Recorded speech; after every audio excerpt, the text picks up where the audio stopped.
إن الحمد لله نحمده ونستعينه ونستهديه ونعوذ بالله من شرور أنفسنا ومن سيئات أعمالنا. أشهد أن لا إله إلا الله وحده لا شريك له وأشهد أن محمدا عبده ورسوله. اللهم صل على محمد وعلى آل محمد كما صليت على إبراهيم وعلى آل إبراهيم في العالمين إنك حميد مجيد. أيها الناس، أوصيكم ونفسي أولا بتقوى الله وطاعته وكثرة مخافته ولزوم أوامره واجتناب عما نهى عنه الله. قال تعالى في كتابه العزيز: يا أيها الذين آمنوا اتقوا الله حق تقاته ولا تموتن إلا وأنتم مسلمون. أما بعد، فإن أصدق الحديث كتاب الله، وخير الهدي هدي محمد صلى الله عليه وسلم، وشر الأمور محدثاتها، وكل محدثة بدعة، وكل بدعة ضلالة، وكل ضلالة في النار. أما بعد، خوای پەروەردگار هەمیشە ئەو کەسانەی بۆ باسکردوین وەسیفەتی ئەو کەسانەی بۆ باسکردوین لە قورئاندا و لە ڕێی فەرمایشتەکانی پێغەمبەرەوە صلی الله عليه وسلم کە کەسانی بەهەشتینە و ئەو کەسانەی کە خوای گەورە لەیان ڕازیە و ئەو کەسانێکن لە دوا ڕۆژدا دەچنە بەهەشت. خوای گەورە سیفەت و ئاکاری بۆ ئێمە باس کردووە بۆ ئەوەی ئێمەش تەماشای خۆمان کەین، بۆ ئەوەی ئێمەش مراجعەی خۆمان بکەینەوە. ئەگەر لەو کەسانە بین ئەو سیفەتانەمان تێدا مەوجود بێت، حەمد و سەنای خودای پەروەردگاری لەسەر بکەین. ئەگەریش ئەو سیفەتانەمان نەبێت، بۆ ئەوەیە کە جارێکی دیکە مراجعەی خۆمان بکەینەوە، ئەو سیفەتانە لە خۆماندا بێنینە دی، بەو شێوازە بین، بۆ ئەوەی کەسێک بین کە ئەهلی بەهەشت بین، بۆ ئەوەی بەر لەوەی کە بمرین و بچینەوە خەزمەتی خودای پەروەردگار بتوانین ڕەزامەندی خودای پەروەردگار بەدەست بێنین. بە کورتی باس لەوە دەکەین چوار جۆرە کەس هەن ئەهلی بەهەشتن کە خوای پەروەردگار لە قورئاندا باسی کردوون، کە لە سوورەتی قافدا بۆمان باز دەکات، دەفەرمێت: وأزلفت الجنة للمتقين غير بعيد. بەهەشت بۆ کەسانی تەقوادار، بۆ کەسانی چاکەکار و تەقوادار لە خوا ترس نزیکە و دوور نییە. ئەنجا سیفەتی ئەو کەسانەمان بۆ باز دەکات کە تەقوادارن، کە ئەهلی بەهەشتن کێن: هذا ما توعدون لكل أواب حفيظ. ئەو بەهەشتە بۆ هەموو ئەو کەسانەیە کە زۆر دەگەڕێنەوە بۆ لای خوای پەروەردگار و پارێزگارن، پارێزگاری لە خۆیان دەکەن، پارێزگاری لە دین و ئیمانیان دەکەن، پارێزگاری لە سنوورەکانی خودای پەروەردگار دەکەن. من خشي الرحمن بالغيب وجاء بقلب منيب. سەیەمیان ئەو کەسەیە کە لە کاتێکا خۆی تەنیایە، هیچ کەسێکی لەلا نییە، هیچ کەسێک ئاگای لێ نییە، هەست بە چاودێری خوای گەورە دەکاو لە خوا ترسە. چوارەمیان ئەو کەسەیە کە دڵێکی پاک و سافی هەیە، بە دڵێکی ڕوو لە خوا دەگەڕێتەوە بۆ لای خوا وەختێک کە دەمرێت، دڵی پاکە و ئیخلاسیەتی بەرامبەر بە خوای پەروەردگار هەیە. ئەو چوار جۆر کەسە خوای پەروەردگار بۆمان باز دەکات. ئەو چوارە ئەهلی بەهەشتن. وأزلفت الجنة للمتقين غير بعيد. ئەو بەهەشتە بۆ ئەو کەسانەیە کە خاوەنی ئەو سیفەتانن. ئەو کەسەی کە ئەوابە: هذا ما توعدون لكل أواب حفيظ. بۆ ئەو کەسەی کە زۆر دەگەڕێتەوە بۆ لای خوای پەروەردگار. ئەواب سیغەی مبالغەیە، واتە زۆر دەگەڕێتەوە بۆ لای خوای گەورە. هەمیشە ئینسانێکی ڕوو لە خوایە، یاخود کاتێک گوناه و تاوانێک دەکات نایەڵێ ژەنگ و ژاری گوناه و تاوان بەسەر دڵیەوە کۆ ببێتەوە و ببێتە خاڵی ڕەش لەسەر دڵ و دەرونی، ئەو کاتە نەتوانێت بگەڕێتەوە و چاکەی پێ نەکرێ. هەر کاتێک گوناهێکی کرد خێرا دەگەڕێتەوە بۆ لای خوای پەروەردگار. کاتێک هەستی کرد هەڵە و کەم و کوڕی و گوناه و تاوانی هەیە، نایەڵێ کاتی بەسەردا بڕوا و دوای ناخات، دەگەڕێتەوە بۆ لای خوای پەروەردگار. ئەواب ئەو کەسەیە کە زۆر دەگەڕێتەوە بۆ لای خوای پەروەردگار، یاخود هەمیشە کەسێکی ڕوو لە خوایە. چەندە ئینسان ڕوو لە خوا بێت، زۆر بگەڕێتەوە بۆ لای خوای پەروەردگار، ئەوەندە پەلە و مەکانەت و پایەی لە لای خوای پەروەردگار بەرز دەبێتەوە. ئەو کەسەی کە زۆر تەوبە دەکا و دەگەڕێتەوە بۆ لای خوای گەورە، خوای پەروەردگار ئەو جۆرە کەسانەی خۆش دەوێت و خۆشەویستی خوان ئەوانە. إن الله يحب التوابين. ئەگەر دەتەوێت خوای گەورە تۆی خۆش بوێت زۆر بگەڕێەوە بۆ لای خوای پەروەردگار، هەمیشە ڕوود لە خوا بێ. وەختی هەڵەو کەم و کوڕی و گوناهێکت کرد مێڵە تاخیر بێت، مێڵە ببێتە ژەنگ و ژاری گوناه و تاوان، زۆر بگەڕێەوە بۆ لای خوای گەورە، چونکە خوای گەورە ئەو کەسانی خۆش دەوێت کە زۆر دەگەڕێنەوە بۆ لای خوای پەروەردگار. سوفیانی سەوری دەفەرمێت هیچ شتێکم نەبینیەوە بۆ ئینسانی گوناهبار و تاوانبار سوودی زیاتر بێت لە گەڕانەوە بۆ لای خوای پەروەردگار و تەوبەکردن و ڕوو لە خوابوون. هیچ شتێکیشم نەبینیوە زەرەر و زیانی زیاتر بێت بۆ ئینسانی گوناهبار و تاوانبار لە سووربوون لەسەر گوناه و تاوان. خوا پەناماندات. ئینسانی وا هەیە دەزانێت کە لە هەڵەدایە، دەزانێت کە هەڵەی هەیە، پێی دەڵێ ئەوە بێ شەرعیە، ئەوە بێ فەرمانی خوای گەورەیە، بێ فەرمانی پێغەمبەرە صلی الله عليه وسلم. کەسی دەزانێت گوناهە بەس بەخوا ئەمە سەوازم پێ لێ نایێت، بەخوا ناتوانم، دەزانم گوناهە بەڵام بەخوا دەسەڵات نییە، مەسلەحەت وایە، بە هەر شێوازێک لە شێوازەکان، یاخۆ دەڵێ جارێ وەختی تەوبە نییە، با تۆزێ پیر بم دوایی تەوبە دەکەم، تەوبە دوا دەخات. ئەوە زۆر زەرەر و زیانی هەیە بۆ ئینسانی گوناهبار کە سوور بێت لەسەر تاوان وەلەم یوسڕوا عەلا ما فەعەلوا. خۆی گەورە باسی بەندە چاکەکانی خۆی دەکات، یەکێک لە سیفەتەکانیان ئەوەیە وەختێ دەزانن گوناه و تاوانیان هەیە سوور نابن لەسەر گوناه و تاوانەکەیان، بەردەوام نابن، یەکسەر دەگەڕێنەوە بۆ لای خوای پەروەردگار. زۆر زەرەر و زیانت پێدەگەیەنێت وەختێ دەزانی لە گوناه و تاوان و هەڵە و کەم و کوڕی دایت ناگەڕێەوە بۆ لای خوای پەروەردگار و بەردەوام دەبێت لەسەر تاوان. خوا پەناماندات. ئەو کەسانەی کە زۆر دەگەڕێنەوە بۆ لای خوای پەروەردگار، ئەو کەسانەی کە ڕوو لە خوان سوودی چیان دەست دەکەوێت؟ سوودەکانی ڕوو لە خوا بوون و گەڕانەوە بۆ لای خوای پەروەردگار چین؟ یەکەم ئەو کەسەی کە زۆر دەگەڕێتەوە بۆ لای خوای گەورە دەبێتە خۆشەویستی خوای پەروەردگار. إن الله يحب التوابين. خوای گەورە ئەوانەی کە زۆر دەگەڕێنەوە زۆر ڕوو لە خوان، خوای پەروەردگار ئەو جۆرە کەسانی خۆش دەوێت. ئەو کەسانەی کە ڕوو لە خوان و زۆر دەگەڕێنەوە بۆ لای خوای پەروەردگار دەبێتە هۆکاری سڕینەوەی گوناه و تاوانەکانیان. وەکو پێغەمبەر دەفەرمێ صلی الله عليه وسلم التائب من الذنب كمن لا ذنب له. ئەو کەسەی کە گوناه دەکات دەگەڕێتەوە بۆ لای خوای پەروەردگار لە گوناه و تاوانەکەی پەشیمانە، تەوبە دەکات وەکو ئەوە وایە کە گوناهی نەکرد بێت، گوناه و تاوانەکەی ڕەش دەبێتەوە بەهۆی ئاو گەڕانەوەی بۆ لای خوای پەروەردگار. سێم ئەو کەسەی کە زۆر دەگەڕێتەوە بۆ لای خوای گەورە و ڕوو لە خوایە دڵ و دەرونی ئاسوودەیە، مطمئینە، چونکە گوناه و تاوان ویژدانی ئینسان ئەزیەت و ئازار دەدات. وەختە ئینسان دەگەڕێتەوە بۆ لای خوای گەورە، وەختە ئینسان تەوبە دەکات، دڵی خۆی ساف دەکات لەگەڵ خوای گەورە لەگەڵ خەڵک، ئەو کاتە زۆر ئاسوودەیە. وەکو پێغەمبەر فەرموویەتی صلی الله عليه وسلم ئەو کەسەی کە زۆر دەگەڕێتەوە بۆ لای خوای پەروەردگار، خوای گەورە لە شوێنی هەم و غەم و خەفەت و مەراق و گیر و گرفتی دنیا خۆشحاڵی و ئاسوودەیی بۆ ئەو کەسە دێنێت.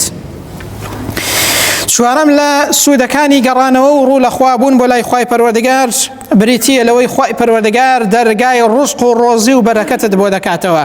زۆر جار ئینسان بەهۆی گوناه و تاوان لە زۆر ڕزق و ڕۆزی بێبەش دەبێت، بەهۆی گەڕانەوە بۆ لای خوای گەورە خوا دەروی خێرت بۆ دەکاتەوە، دەرگای ڕزق و ڕۆزی بەرەکەت بۆ سەر ماڵەکەت، بۆ سەر ئاوایی خوای پەروەردگار دەرگای ڕزق و ڕۆزی دەکاتەوە بەهۆی گەڕانەوە بۆ لای خوای پەروەردگار. پێنجەم ئەو کەسەی کە زۆر دەگەڕێتەوە بۆ لای خوای گەورە و ڕوو لە خوایە بلەو پایەی لە لای خوای پەروەردگار بەرز دەبێتەوە، خوای گەورە پەیمانی بەهەشتیشی بەو کەسە داوە. پێغەمبەر دەفەرمێ صلی الله عليه وسلم طوبى خۆشی بۆ ئەو کەسە، بەهەشت بۆ ئەو کەسە، ناز و نیعمەت بۆ ئەو کەسە لمن وجد في صحيفته استغفارا كثيرا. بۆ ئەو کەسەی کە لە دەفتەری ئەعمالیا زۆر ئەستەغفر الله و گەڕانەوە هەیە بۆ لای خوای گەورە. ئەستەغفر الله تەنها وشەیەک نییە بە زمان بێڵێیت، وەختێک کە دەڵی ئەستەغفر الله یعنی دان بە گوناه و تاوانی خۆت دادنەی دەبێ بگەڕێەوە بۆ لای خوای گەورە، دەبێت دەست لە گوناه و تاوان هەڵگری. ئەگەر ناتەنها وشەکە بە تەنیا سوودی نییە، بەڵکو ئینسان کە وشەکەی وت دەبێت لی حاڵی بێ و ناوەڕۆکەکەی جێبەجێ بکات. دووەم لەو جۆرە کەسانەی کە ئەهلی بەهەشتن حەفیظ، هذا ما توعدون لكل أواب حەفیظ. ئەو کەسەی کە پارێزەرە، حەفیظ کە سیغەی مبالغەیە، یعنی زۆر پارێزەرە، پارێزەری سنوورەکانی خوای پەروەردگارە دەیان پارێزێت کەسایەتی خۆی دەپارێزێت لە گوناه و تاوان لە شتێک کە عەیبداری کات گوناهباری کات بەرنامەی خوای پەروەردگار دەپارێزێت لەوەی کە کەم تەرخەم نەبێ بەرامبەر بەرنامەی خوای پەروەردگار خەت و ڕێبازی پێغەمبەر بەرنەدا صلی الله علیه وسلم پێغەمبەر دەپارێزێت لەوەی کە حەق و مافی جێبەجێ بکات بە قسەی پێغەمبەر بکات ئەنجا واجبەکان دەپارێزێت پەیمان و بەڵێنەکان دەپارێزێت دین و ئیمانی دەپارێزێت ماڵ و منداڵی دەپارێزێت لە گوناه و تاوان کۆمەڵگاکەی دەپارێزێت خەمی ئەوەیەتی بێشەرعی و بێفەرمانی خوای گەورە و خراپە و خراپەکاری نێتە ناو کۆمەڵگا چونکە ئینسانی موسڵمان خۆی بە بەرپرسیار دەزانێت لە بەرامبەر دین و ژینی خەڵکدا نەک ئینسان بڵێ حەقم بەسەر هیچەوە نییە تەنها خۆم نوێژ دەکەم و تەواو ئینسانی ئیمانداری تەواو خۆی بە بەرپرسیار دەزانێت پێغەمبەر دەفەرمێ صلی الله علیه وسلم كلكم راع هەمووتان بەرپرسیارن وكلكم مسؤول عن رعيته هەر هەمووتان بەرپرسیارن لەوەی کە لە بەردەستاندایە جا هەرچی کە لە بەردەستدا بێت لە گچکەترین شت حتا وەکو گەورەترین شت حیز ناخۆت ماڵ و منداڵەکەت لە بەرامبەریدا بەرپرسیاری لە ڕۆژی قیامەتدا ئەو کەسەی کە ئاوەها پارێزەرە بۆ فەرمانی خوای پەروەردگار و سنوورەکانی خوای پەروەردگار ئەو کەسەش کەسێکە کە ئەهلی بەهەشتە سێم لەو کەسانەی کە ئەهلی بەهەشتن من خەشیە الرەحمانە بالغەیب ئەو کەسەیە کە لە نادیارە لە خوای ئەڕەحمان دەترسێت لە پەروەردگاری دەترسێت ناڵێ خوای پەروەردگار غەفوور ڕەحیمە من خەشیە الرەحمانە بالغەیب لە خوای ئەڕەحمان دەترسێت کە یەکێک لە سیفەتەکان و ناوەکانیەتی لە کاتێکدا دەزانێت خوای پەروەردگار بە بەزەییە بەڵام بەزەیی خوای پەروەردگار و ڕەحمی خوای پەروەردگار ناکاتە بیانی گوناه و تاوان دەی خوا غەفوور و ڕەحیمە زۆر کەس بەو ناوەوە تاوان دەکات کۆڵە دەی خۆ لێمان خۆش دەبێت بە بیانووی ئەوەوە گوناه و تاوان ناکات دەزانێت خوای گەورە غەفوور و ڕەحیمە بەڵام شەدید العیقابیشە ئەوە ناکاتە بیانووی گوناه و تاوانکردن لەو خوایە دەترسێت کە دەزانێت خاوەنی ڕەحمیشە ئەنجا لێترسانەکەی هەر ئەوە نا ئاسایی بێت بەڵکو کاتێک کە لە نادیاردایە هیچ کەسی لەلا نییە بەڵکو کاتێک کە خۆی تەنیایە ئەو کەسە لە خوای پەروەردگاری خۆی دەترسێت ئەوە لا يعلمون أن الله يعلم ما يسرون وما يعلنون خوای گەورە پێمان دەفەرمێت خەڵکی نەنازانن خوای پەروەردگار نهێنی و ئاشکراتان دەزانێت شاراوە نییە لە خوای پەروەردگار چی دەشاریتەوە خوای گەورە بە هەموو شتێک ئاگادارە تەنانەت بە ڕاز و نیازی ناودڵی ئینسانیش خوای گەورە پێی ئاگادارە چی دەشاریتەوە لە خوای گەورە خۆت لە خەڵک حەشار دەدەی وا دەزانی لە خوش هەر ئاوا حەشار دەتوانی خۆت حەشار بدەیت گوناه و تاوان دەکەی وا دەزانی هەر وەکو بەرزەکی بانان بۆی دەردەسی و کەس لێ ناپرسێتەوە بزانە ڕۆژێک دێت یەومە تubلى السەرائر هەرچی نەهێنی هەیە هەمووی ئاشکرا دەبێت لە ڕۆژی قیامەتە حیساب بۆ ئەو ڕۆژە بکە لە خوای پەروەردگار بترسە وەختێک کە لە نەهێنیدای کەس نادبینێت کەس پێت نازانێت لەو کاتەدا هەست بە چاودێری خدای پەروەردگار بکە ئافرەتێکی چاکەکار پیاوێک ویستی هەڵی بخەڵەتێنێت و تووشی خراپەی کە خوا پەناماندات ئەو ئافرەتە چاکەکارە ویستی دەرس و پندێک فێری ئەو پیاوە بکە کە هەست بە چاودێری خوای گەورە بکات کاتێک کە داوای خراپە و خراپەکاری لێ کرد گوتی بڕۆ هەموو دەرگاکان داخەدوایی وەرەوە با کەس پێمان نەزانێت کاتێک کە پیاوەکە هەموو دەرگاکانی داخستن هاتەوە لای ئافرەتەکە گوتی هیچ دەرگایە نەماوە کەس پێمان نازانێت گوتی هەموو دەرگاکانت داخست ئافرەتەکە پێیوت گوتی بەڵێ هەموو دەرگاکانم داخستووە گوتی بەڕام دەرگایەک ماوە ئەو دەرگایە داناخرێت الباب الذي بيننا وبين الله ئەو دەرگایەی کە لە نێوان ئێمە و خوای پەروەردگاردایە ئەی ئەو چی لێ دەکەیت ئەگەر دەرگاکانی دنیا و خانوو بەرەی دنیادا دەخەی ئەی دەرگای لای خوای پەروەردگار و چاودێری خوای پەروەردگار چی لێ دەکەیت هەلو کاتەیە پیاوەکە بە خۆی داچەوە یەکسەر ڕاستڵەکەی ڕۆیشتە دەرەوە دەرس و پندێکی فێرکرد ئەو ئافرەتە بۆ ئەوەی بزانێت کە ئینسان دەبێت لە نادیاردا لە نهێنیدا کاتێک تەنیایە هەست بە چاودێری خوای پەروەردگار بکە ئەوە خواناسی و بەندایەتی و دینداریە نەک ئینسان لەسەرەوە پیاوی چاک بێت وەختێک کەس نەیبینێ هەموو شتێک بکات و سەڵ لە هیچ شتێک نەکاتەوە خوا پەناماندات پێغەمبەر دەفەرمێ صلی الله علیه وسلم ئەو حەوت جۆرە کەسەی کە لە ڕۆژی قیامەتە لە ژێر سایە و سێبەری تایبەتی خوای پەروەردگار حەشر دەکرێن یەکێک لەوانە ئەو کەسەیە وەڕەجوڵ دەعەتهو ئیمرەئەتون ذات منصب وجەمال، ئافرەتێکی جوان خاوەن پلە و پایە خاوەن منصب پێی دەڵێت تەلەفۆنی بۆ دەکات نامەی بۆ دەنێرێت بە تەنیا پێی دەڵێت بۆ خراپە و خراپەکاری، بەڵام ئەو کەسە ئەو گەنجە ئەو پیاوە هێندە لە خواترسە هەست بە چاودێری خوا دەکات فقال إني أخاف الله، دەڵێ نەخێر خراپە و خراپەکاری ناکەم من لە خوای گەورە دەترسێم. ئەوە هەستکردنە بە چاودێری خوای پەروەردگار، ئەوەیە ئینسان کە بەنهێنی و لە تەنیاییدا لە خوای پەروەردگار بترسێت. ئەو کەسەی ئاوەها سیفەتی بێت دەی خوای پەروەردگار فەرموویەتی ئەو کەسە ئەهلی بەهەشتە، خوای گەورە بمانگێڕێ لەو کەسانە.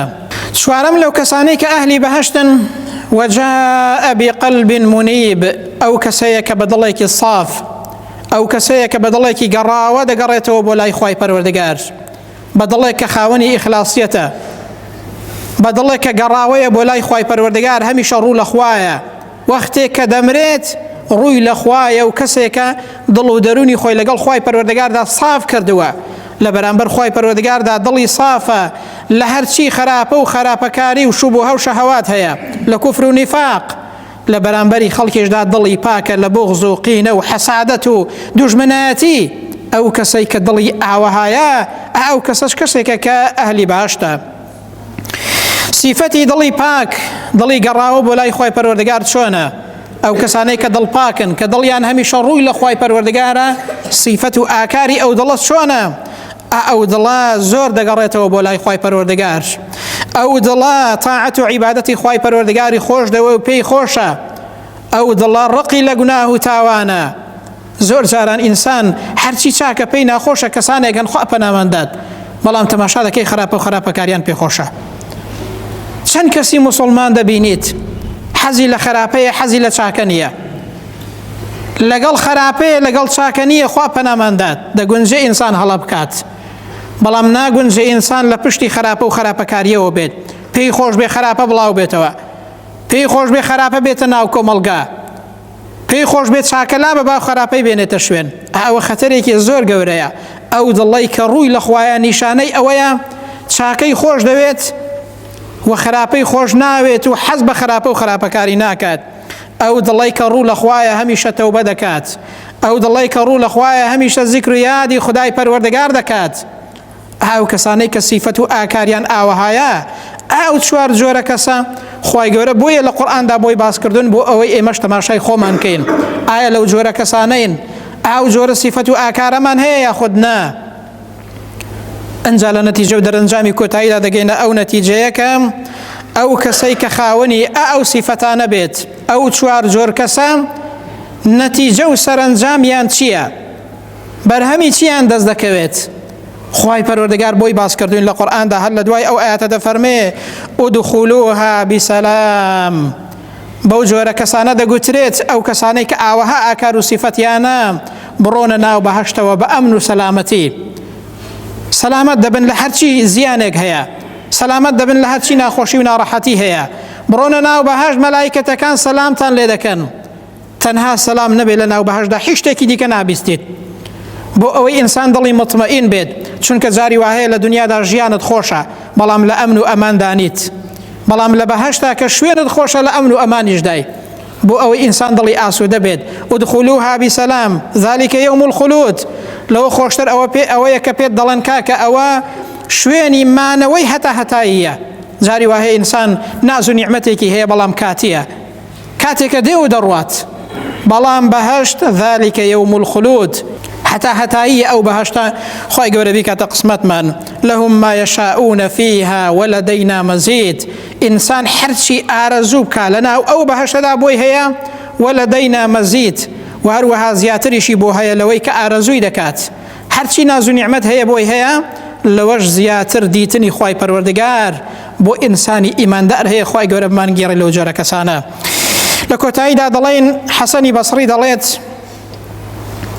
بەڕاستی دنیا خۆش نییە بەبێ زیکر و یادی خوای پەروەردگار، چونکە ئینسان بەبێ زیکر و یادی خوای پەروەردگار دڵی ئاسوودە و ئارام نابێت، هەمیشە لە ناخۆشیدایە. و دەفەرمێت بەڕاستی ئاخیرەت و دوا ڕۆژیش بەبێ لە خۆشبوونی خوای گەورە هیچ تام و چێژێکی نییە، و بەهەشتیش بەبێ بینینی خوای پەروەردگار هیچ لەزەتێکی بۆ ئینسان نییە. يا ربي خوای پروردگار بدین و ایمان و بمان جنی یا ربی خوای پروردگار بدین و ایمان و بمان برینی یا ربی خوای پروردگار بمان یاری لو کسانی که اهلی بهشتن بمان یاری لو کسانی که صفت و آکاریان برز و جوانه بمان یاری لو کسانی که صفت اهلی بهشتیان تدایا یا ربی خوای پروردگار سر برز و عاقبت خیر دنیا و قیامت مان کی یا ربی خوای پروردگار لجیر کلمه لا اله الا الله محمد رسول الله دا حشر مان کی یا ربی خوای پروردگار لسر او کلمه بمان جنی و لسر او کلمه بمان برینی یا ربی خوای پروردگار با آسودگی و آرامی با بختوری بمان جنی لدنیا و قیامت دا یا ربی خوای پروردگار سر برز و عاقبت خیر دنیا و قیامت مان کی لروج قیامتا لدشتی محشر لنا خوشی و ناراحت یکانی دشتی محشر و دوزخ پارزرا مان کی يا رب خوای پروردگار همومان بيك وبهشتي برناز ونعمتي خود شاركي آمين. أقول قولي هذا وأستغفر الله لي ولكم وبعد أعوذ بالله من الشيطان الرجيم. ربنا آتنا في الدنيا حسنة وفي الآخرة حسنة وقنا عذاب النار. اللهم آمين.